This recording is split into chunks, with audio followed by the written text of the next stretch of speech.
All right, so I'm here with Alex. He's actually been helping us. Hello. Helping us write some of the instructional videos, commentary, and whatnot. And so, Alex, today I want to ask you, how long have you been playing Magic? Well, in total, I would say 5 years, but I took a 13-year break. So I you started in like 96 Okay. during Ice Age. I feel like everybody started at And some then- point and then took at least a 5-year hiatus. Yeah. Like that's Then I kinda went how to we are. college and I was like, girls. Like Basically. Magic cards don't bring the Yeah. girls home. No. No. All right. When did you start playing Standard?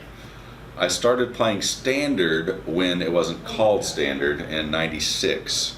It was called Type 2 originally. And I won 2 tournaments back in the day playing Mono Red and Mono Black. Everyone hates mono Necropotence. red. Like, boo, mono red. Hey, but that's what won the Win-a-Box here today at Level Up was the mono red Challenger deck, if you believe it, with only 2 cards changed Yeah. out of it. That's crazy. That's pretty good. Yeah, you got the beat down, I got right? beat by it, yes. I didn't have to play them because I just pretty much sucked the whole day. Scrap Heap Scroungers cannot block, in case you're curious. I know, yeah. Oh, well, the lesson that Will gave yesterday was always read your cards. Yeah. A lot of times I'm like, hey, I'll just bring Scrap Heap back at the end of my turn and block. Oh, wait, he can't Nope. block. Dumb idea. The first time you make that mistake, you never forget again. Yeah, that is a good thing. Like, it's okay if you make mistakes early on, as long as you catch them and don't do them again. So any advice for new players, things to watch out for, things to help them get better faster, or something you wish you knew earlier? I think it's kind of like building. Like, you have to keep learning the thing before it, and then you can learn the next thing. Otherwise you can't build upon what you've already known.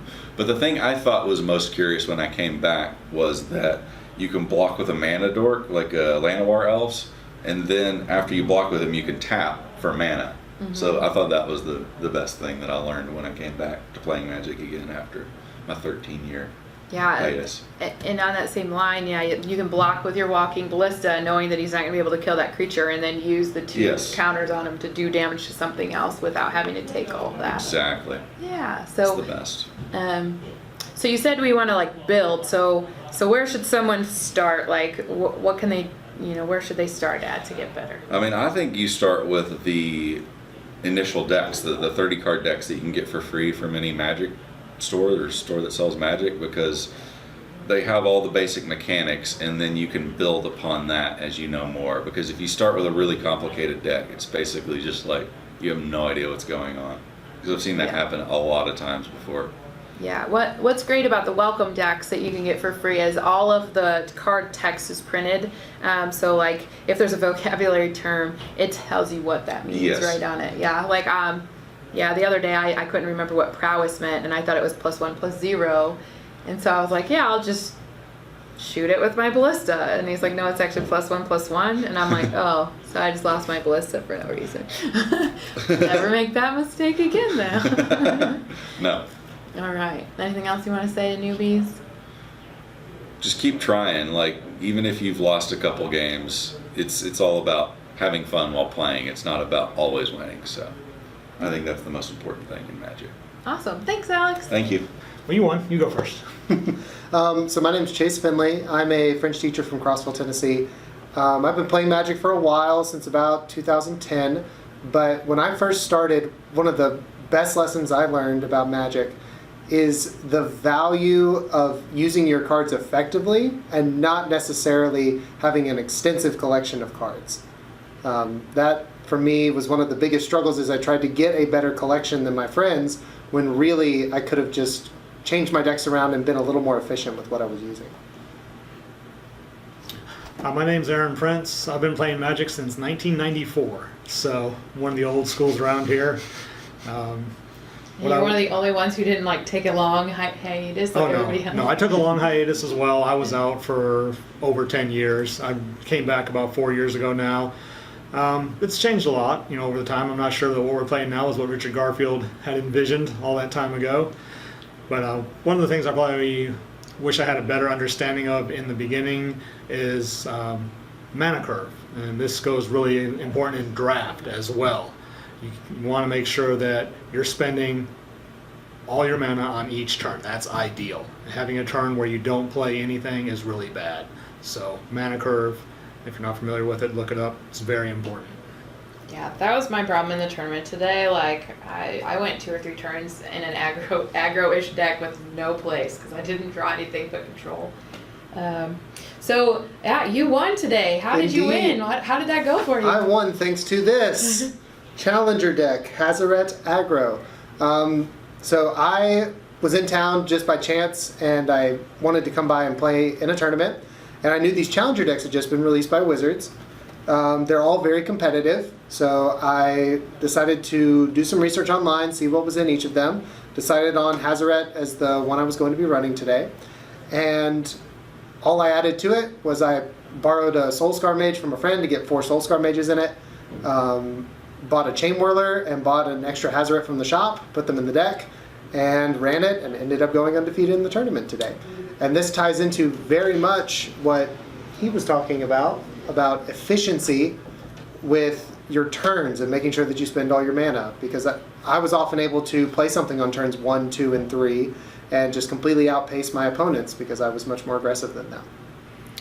And I have been tuning my deck for the last month, getting it exactly the way I want it, and I won 1 match today.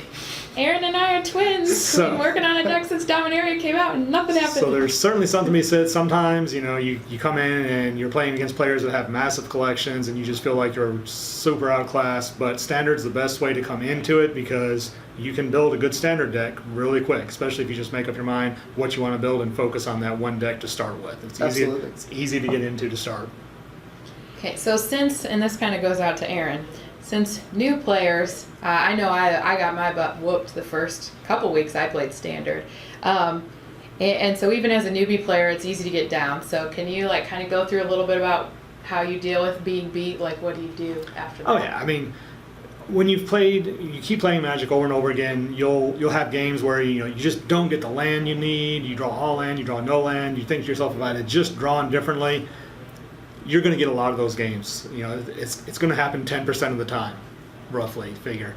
So just don't worry about it. You go on, you'll win games. You will win games because your opponent got those draws.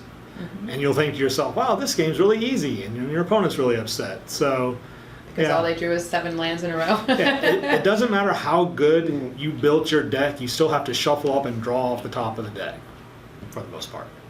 So sometimes variance gets you. It'll happen, don't worry about it. And if I can add something that really helps me if I feel bad after a loss, is I'll ask my opponent, do you see anything I could have done better? And take that as a moment to improve on myself and try to figure out, okay, what mistakes did I make? What went on there that I could change for the next time that I play? And that helps me to keep that forward-thinking mindset, right? Because once the game's over, it's over. It's all about the next game then. Yeah. And also, when you go to your local game store, find some players there that you like, that have played decks similar to you, have something, or just friendly people that will help you. That's one of my favorite things to do, actually, is when new people come in, is try to give them advice on their deck while at the same time not just telling them to build it like I build it. Try to figure out how they like to play the game. Do you like to be an aggressive player or a controlling player, and just help them build with what they like to build. But yeah, find people to help you. Yeah, and if you're anywhere near Knoxville, Level Up is a place to go because Aaron is awesome. He and I have, he's been kind of a mentor, I guess. You've helped me a lot with my deck building strategy, and even if you win, sometimes I've won, and he's like, "You could have beat me 3 turns ago." What? I literally heard you talking yourself out of winning 3 turns ago, and then sometimes I've lost because I've talked myself out of what would have caused me to win. So. And I will say about the community here, I've never been in the shop before, and I've been in plenty of shops where I walk in, I'm the new person for the first time, and sometimes people are not so happy when a new guy comes in and wins the tournament or something. That was great. And so having people here that are friendly and welcoming, and we were joking around, and I was immediately accepted into this group. It's a really nice place to come out and play. So it was a lot of fun today coming out and playing. Besides winning. And I'm here to help way too many nights of the week. Yeah, because you're here for what, Modern and Pauper? Yeah, I'm here usually here on Wednesdays, Thursdays, and Fridays, and whatever is going on the weekend. Awesome. Yeah. All right. Any last minute comments? buy this deck and you too can win tournaments. There you go. There you go. All right. Thank you guys so much.